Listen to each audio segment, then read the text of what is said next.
गरीब कल्याण को सबसे बड़ी प्राथमिकता बताया। साथ ही कहा कि 2014 में जनता ने गरीब के बेटे को देश की सेवा करने का मौका दिया। उन्होंने जनता को विकास की गारंटी दी।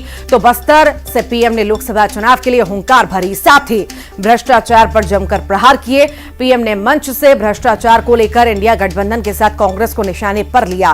पीएम ने छत्तीसगढ़ की पूर्व की कांग्रेस सरकार का भी जिक्र किया और युवाओं को न्याय का भरोसा दिया। उन्होंने कहा कि जनता ने लाइसेंस दिया तो मैंने लूट के लाइसेंस को बंद कर दिया।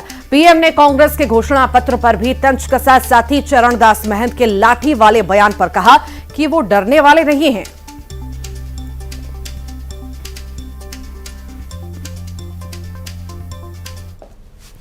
मोदी के लिए तो मेरा भारत मेरा परिवार है।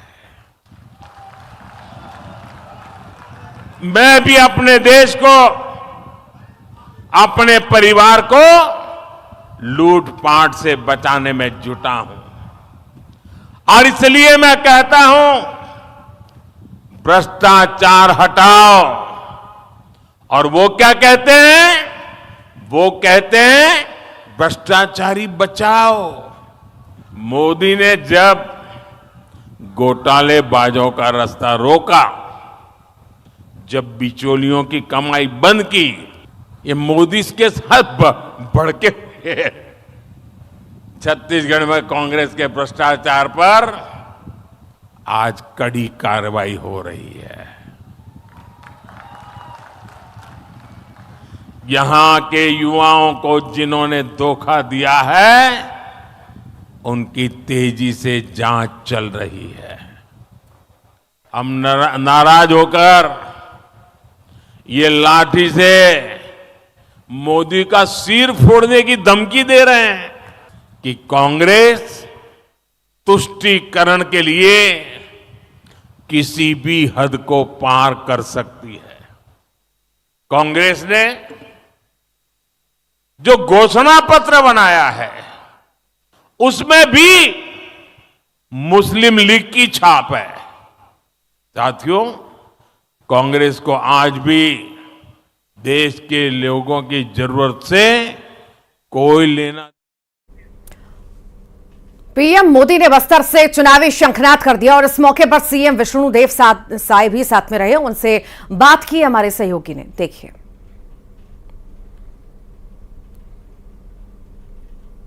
मुख्यमंत्री विष्णुदेव साय यहाँ मौजूद थे, हमसे बात करते हैं। प्रधानमंत्री का दौरा था, काफी कुछ छत्तीसगढ़ को लेके कहा है उन्होंने।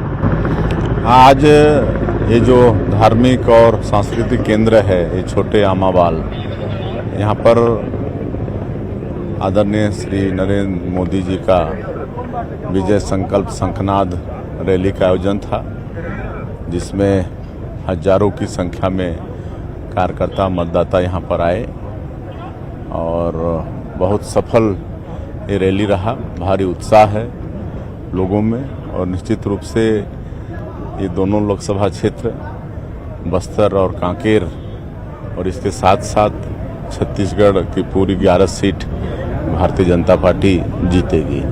बात करने के लिए शुक्रिया। तो मुख्यमंत्री विष्णुदेव साय प्रधानमंत्री मोदी की सभा के बाद उनका कहना है कि 11 की 11 सीटें यहाँ पर जीतेंगे और विधानसभा में जिस प्रकार पीएम मोदी की रैली हुई थी, कुछ उसी प्रकार की इस रैली को ये मानते हैं कि इससे छत्तीसगढ़ में उनका जो लक्ष्य है वो पूरा हो पाएगा। कैमरामैन मनीष के साथ अभिषेक शुक्ल, न्यूज़ 18 छत्तीसगढ़।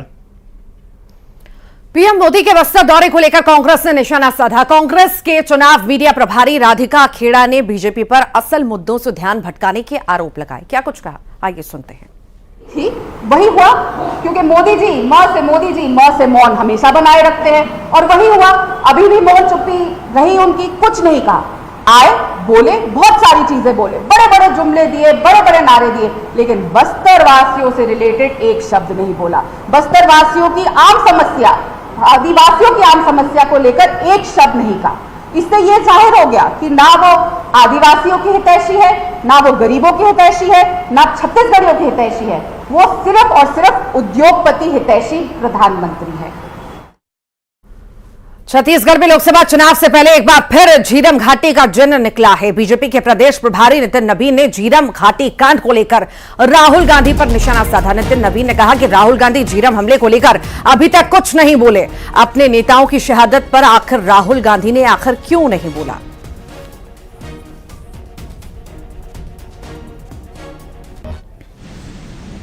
पूछना चाहूंगा कि आप आ रहे हैं तो निश्चित रूप से आपके नेताओं की शहादत हुई थी। 5 साल आपकी सरकार रही और जिन नेताओं पे शक जाता था, जो आपके नेता लोग जानते भी हैं, तो आखिर क्या हुआ कि आपके नेताओं का शहादत पर भी आपने कोई टिप्पणी नहीं की। हर कोई जानता है कि झीरम कांड का खेल क्या हुआ था, जनता भी जानती है, लेकिन कांग्रेस के किसी नेताओं को इसकी चिंता नहीं हुई जो अपने कार्यकर्ता और नेता का नहीं। तो वहीं नितिन नवीन के बयान पर कांग्रेस ने पलटवार किया। दीपक बैच का कहना है कि एनआईए मामले की जांच कर रही है। जांच के दौरान कई सारे सबूत भी मिटाए गए हैं। सुनिए। जांच कर रही थी और एनआईए ने जांच के दौरान जो हमारी सरकार ने जांच कर रही थी, लेकिन उनको पूरी सबूत नहीं दी, जबकि हमारी सरकार कई बार उनको मांगती रही और बहुत से ऐसे सबूत मिटा दिए गए। क्या ये एनआईए का रिपोर्ट है या फिर? रायपुर से बड़ी खबर का जिक्र करेंगे। शराब घोटाले में 2 आरोपियों की रिमांड बढ़ चुकी है। 12 अप्रैल तक एसीबी और ईओडब्ल्यू को रिमांड मिली है। बता दें, अनवर ढेबर और अरविंद सिंह की रिमांड बढ़ा दी गई है।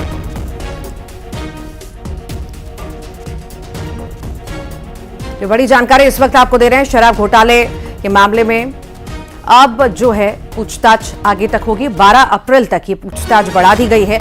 आरोपियों की रिमांड बढ़ चुकी है। 12 अप्रैल तक एसीबी और ईओडब्ल्यू रिमांड पर रखेगी। अनवर ढेबर और अरविंद सिंह की रिमांड बढ़ा दी गई है।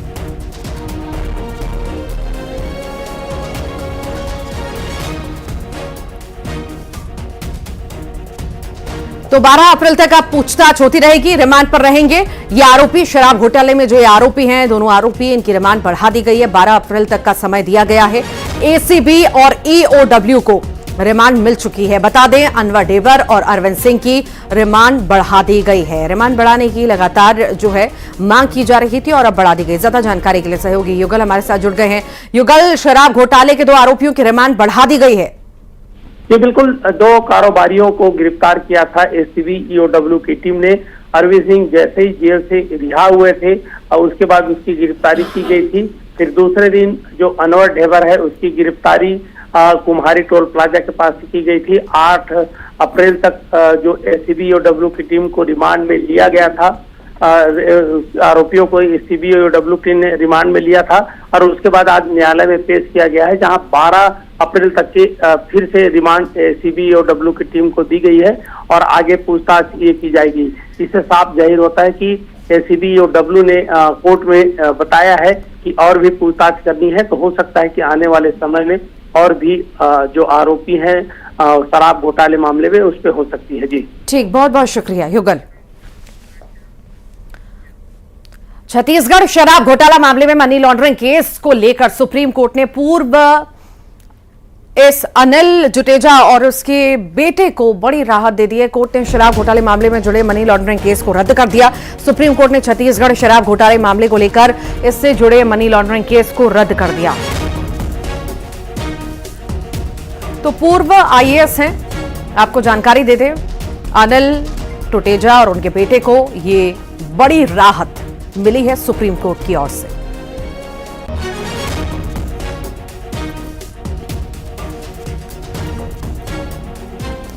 तो मनी लॉन्ड्रिंग का ये पूरा मामला था और इसी केस में सुप्रीम कोर्ट ने पूर्व आईएएस अनिल टुटेजा और उसके बेटे को बड़ी राहत दी है।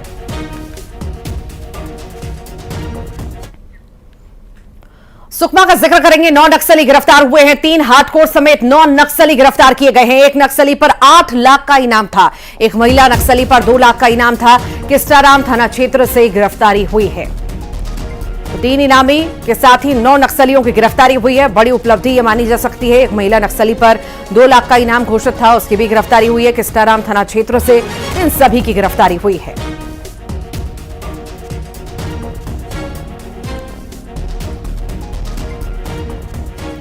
ज्यादा जानकारी के लिए सहयोगी सतीश चांडक हमारे साथ जुड़ गए हैं। सतीश, 9 नक्सलियों की गिरफ्तारी, इसमें कई सारे इनामी नक्सली भी शामिल हैं।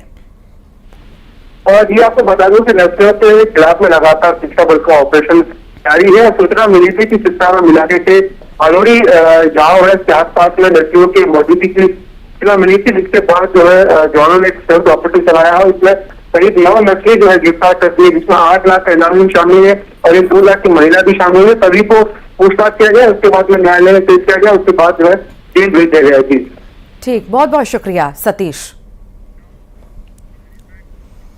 और अब जिक्र जशपुर का अश्लील वीडियो डालने वाला गिरफ्तार हुआ है। दरअसल सोशल मीडिया पर इसने अश्लील वीडियो डाला था। गर्लफ्रेंड का अश्लील वीडियो इसके द्वारा वायरल किया गया था। पुलिस ने आरोपी को गिरफ्तार कर लिया है बिलासपुर से। तो धमकी दे करके उसके द्वारा जो है बॉयफ्रेंड के द्वारा वीडियो मंगाया गया युवती से और उसके बाद ये वीडियो वायरल कर दिया गया था इस युवक द्वारा। अब इसकी गिरफ्तारी हो चुकी है। आगे अब किन धाराओं में मामला दर्ज होता है, कार्रवाई होती है, देखने वाली बात होगी।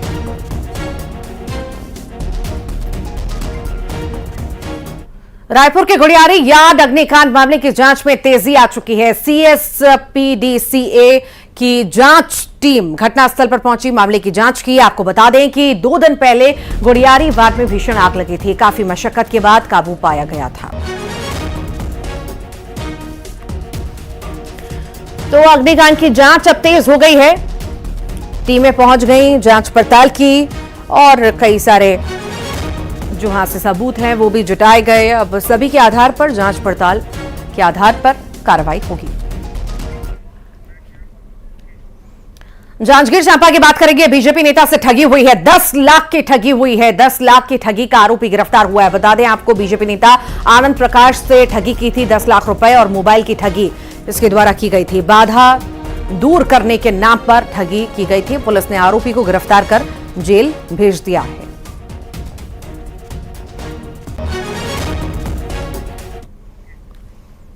कवर्धा से हत्या का आरोपी गिरफ्तार हुआ। पिता की बेटे ने हत्या की थी, जमीन विवाद में हत्या की थी।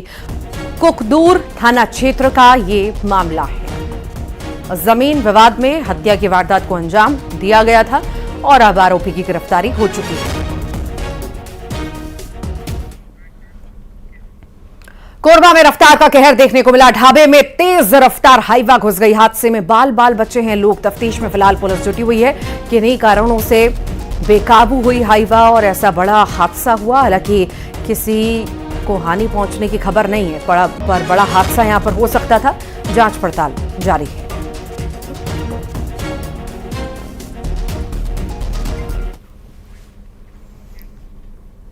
सुकमा में नक्सलियों की साजिश नाकाम हुई है। जवानों ने बरामद किया है 5 किलो का आईईडी को डिफ्यूज कर दिया गया है। नक्सलियों को निशाना बनाने की साजिश इनके द्वारा रची गई थी और जवानों को सफलता हाथ लगी है। डिफ्यूज कर दिया गया है आईईडी।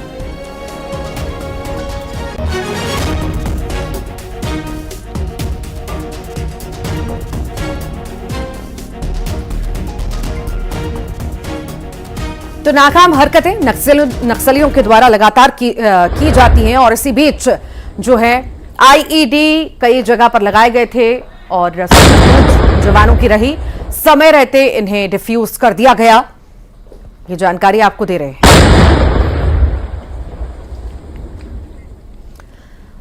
ज्यादा जानकारी के लिए सहयोगी सतीश हमारे साथ जुड़ गए हैं। सतीश, जवानों की सूझबूझ से यहां पर हम कह सकते हैं कि बड़ा हादसा में से कहें या जो साजिश कहें वो टल गई।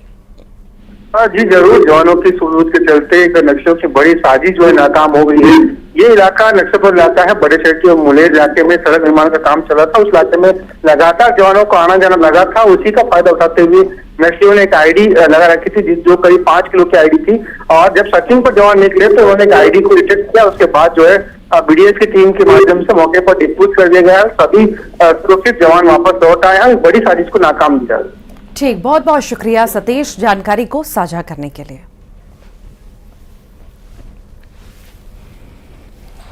तो जवानों ने 5 किलो का बरामद किया, इन सभी को डिफ्यूज कर दिया। कोरबा का जिक्र करेंगे। शिकंजे में नशे के सौदागर आ चुके हैं। गांजे के साथ ही 4 आरोपी गिरफ्तार हुए। एनडीपीएस एक्ट के तहत ये बड़ी कार्रवाई को अंजाम दिया गया है। बता दें, नशे के सौदागर हैं ये, जो लगातार गांजे की सप्लाई किया करते थे और गांजे के साथ अब 4 आरोपियों की गिरफ्तारी हुई है। एनडीपीएस एक्ट के तहत ये बड़ी कार्रवाई को अंजाम दिया गया है।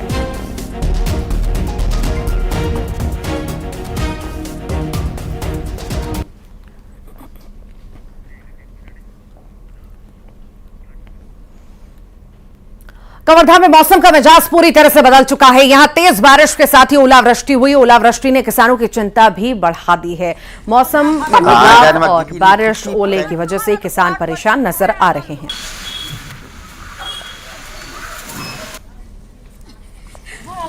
आंगन में गिरी नहीं फुटती तो ओले की तस्वीर आप देख रहे हैं, कितनी बड़ी साइज है ओलों की और ये खेत में गिरे हैं। तेज बारिश हुई है तो स्वाभाविक सी बात है, ये बारिश होगी तो कहीं ना कहीं किसानों की फसलों को नुकसान होगा। और अब चिंता किसानों को सता रही है कि आखिर ये फसलें खराब होंगी तो कैसे मुआवजा इसका मिलेगा, नहीं मिलेगा, कैसे सब कुछ चलेगा। चिंता किसानों को सता रही है।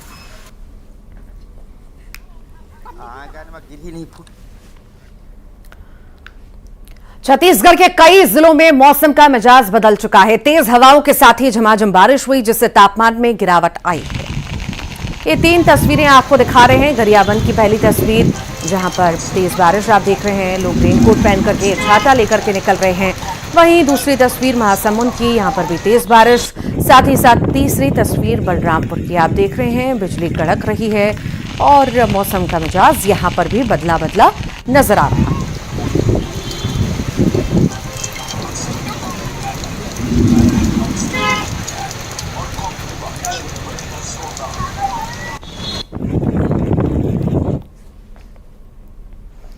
खबर सुकमा से है, जहां 21 साल से राम मंदिर को सुरक्षा बलों की मदद से फिर से खोल दिया गया। बताया जा रहा है कि सुकमा जिले के चिंतलनार थाना क्षेत्र के केरला पेंदा गांव में 21 सालों से भगवान राम का मंदिर बंद था।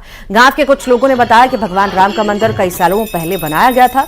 मंदिर कब और किसने बनाया था, ये जानकारी नहीं है। सुरक्षा बलों के कैंप खोलने के बाद जवान ग्रामीणों से उनका हालचाल जानने पहुंचे थे और इसी बीच ग्रामीणों ने सीआरपीएफ जवानों को मंदिर के बारे में बताया, मंदिर को फिर से खोलने की बात कही। इसके बाद सीआरपीएफ के जवानों के साथ गांव के ग्रामीण भी मंदिर की सफाई में शामिल हुए। मंदिर की सफाई की, मंदिर के कपाट खोले गए।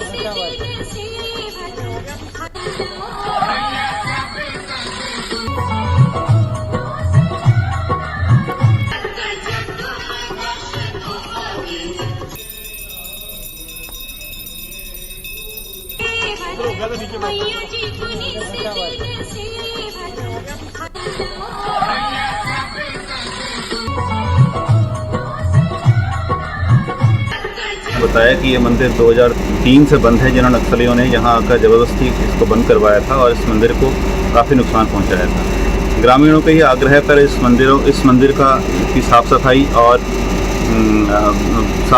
काफ़ी इस मंदिर में कार्य किया गया, जिससे ग्रामीण काफ़ी उत्साहित हैं और मंदिर का साफ़ सफाई करने के बाद मंदिर पुनः ग्रामीणों को। सुकमा जिले के नक्सल पर इलाका चिंतलनार है, उसका वहाँ से करीब 7 किलोमीटर दूर केरला पेंदा गांव है, जहां पर 21 सालों से भगवान श्री राम का मंदिर बंद हुआ था। 2003 में नक्सलियों ने एक बैठक ली गांव में और ग्रामीणों को फरमान सुनाया कि इस मंदिर को बंद किया जाए, जिसके बाद से ये मंदिर बंद था और जर्जर इस अवस्था में मंदिर की स्थिति थी। हालांकि ग्रामीण उन्होंने जानकारी दी कि 1-2 लोग मिलकर पूजा पाठ करते थे, लेकिन मंदिर पर जो है ताला लगा हुआ था। लेकिन कुछ दिन पहले ही लखापाल में एक कैंप स्थापित हुआ सीआरपीएफ का और सीआरपीएफ के जवान जब गांव गए तो ग्रामीणों ने बताया कि ये मंदिर यहाँ पर स्थित है और हमारी इच्छा है कि मंदिर के द्वार खुले और हम फिर से पूजा पाठ करें। जिसके बाद सीआरपीएफ जवानों की मदद से ग्रामीणों ने मंदिर की साफ सफाई की और श्री राम मंदिर के पट खोले और पूजा पाठ शुरू की। बताया जाता है कि मंदिर प्राचीन काल में बना हुआ था और मंदिर के भीतर भगवान श्री राम लक्ष्मण के साथ में जानकी माता विराजमान है। वहीं मंदिर के शिखर पर हनुमान की मूर्ति लगी हुई है। इस सीआरपीएफ के इस प्रयास से चारों तरफ से जो है ग्रामीणों में काफी खुशी की लहर हुई है, क्योंकि काफी सालों से ये मंदिर बंद हुआ था और अभी मंदिर का जीर्णोद्धार का काम भी ग्रामीण कुछ ही दिन बाद शुरू करेंगे। सभी Chandak, news 18 Sukma. News 18 MP Chhattisgarh के दर्शकों के लिए शानदार मौका है। देश प्रदेश दुनिया की हर खबर देखने के साथ ही आप शानदार इनाम भी जीत सकते हैं और इसके लिए बस आपको देखते रहना है न्यूज 18 एमपी छत्तीसगढ़। पहचान कौन कॉन्टेस्ट के आसान सवालों के देने हैं जवाब और आप जीत सकते हैं एक से बढ़कर एक गिफ्ट। सुबह 7 से 9, दोपहर 12 से 2 और शाम 7 से 9 बजे का वक्त आप दर्शकों के लिए होगा बेहद खास, जब न्यूज 18 मध्य प्रदेश छत्तीसगढ़ पर खबर भी मिलेगी और इनाम भी एक साथ।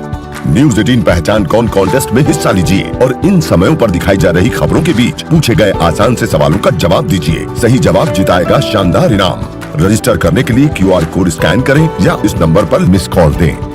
खबर देखिए, इनाम जीतिए, सिर्फ न्यूज 18 मध्य प्रदेश छत्तीसगढ़ पर। पहचान कौन कॉन्टेस्ट में सवाल है, किसे कका कहलाना पसंद है।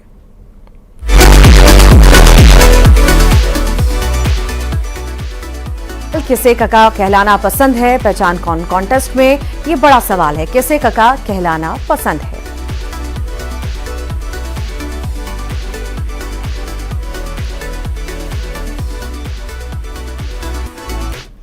और आइए अब देखेंगे टॉप 20।